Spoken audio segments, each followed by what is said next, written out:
La caution demandée honnêtement aux étudiants étrangers, je pense que c'est pas une bonne idée. Je vous le dis en toute sincérité.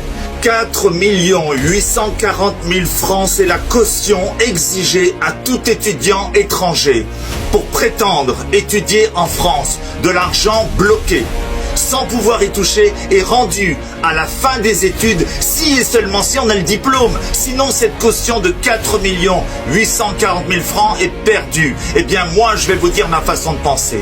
Qu'un pays comme la France, 7e puissance économique mondiale, décide de durcir à ce point l'accueil des étudiants du monde entier, est un pays en déclin, dont le rayonnement international se réduit dangereusement et se replie sur soi. Cette crainte de l'autre réduira le pays à un appauvrissement intellectuel, moral et économique. Les Ivoiriens, qui ont toujours accueilli l'étranger pour faire prospérer le pays, et ça marche, ont très vite mis fin au concept raciste d'ivoirité. Vous savez, cette préférence nationale, fantasme discriminatoire, qui monte les gens les uns contre les autres. Français de cœur et d'intelligence, ne faites pas la guerre à des étudiants étrangers, véritables viviers de cerveau et de compétences, amoureux de la France, mais fidèles à leur pays. Ils nous respectent, alors accueillons-les comme il se doit.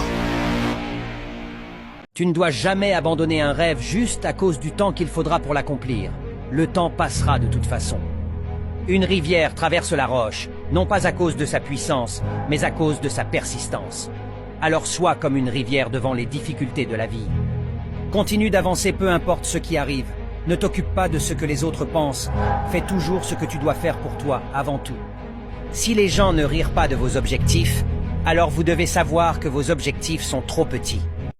Écoute bien, le message que je vais te dire est très important.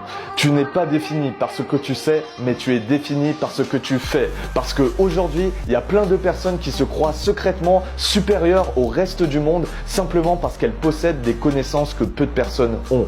Malheureusement, savoir plein de choses, c'est bien, mais ce n'est absolument pas suffisant. Qu'est-ce qui différencie une personne banale et une personne formidable ? C'est l'action. Parce que la première étape, c'est de se former, ok.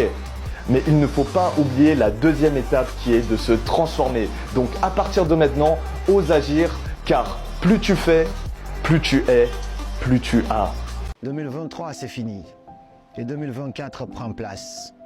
Mais 2024 ne sera pas différente de 2023. Sauf si tu changes tes actions. Une nouvelle année, c'est pas égal à une nouvelle vie. Si tu veux avoir en 2024 ce que tu n'as pas eu en 2023, il faudra faire en 2024 ce que tu n'as pas fait en 2023. Si tu veux avoir en 2024 ce que tu n'as pas eu en 2023, il faudra être en 2024 ce que tu n'as jamais été en 2023. Ce n'est pas le chiffre 3 à 4 qui va changer les choses. C'est uniquement tes actions. La loi de cause à effet. Si tu continues les mêmes actions, tu vas avoir les mêmes résultats. Et si tu changes tes actions, tu pourras peut-être changer tes résultats. Alors bonne ou mauvaise année 2024, parce que le mot du début ne dépendra que de toi.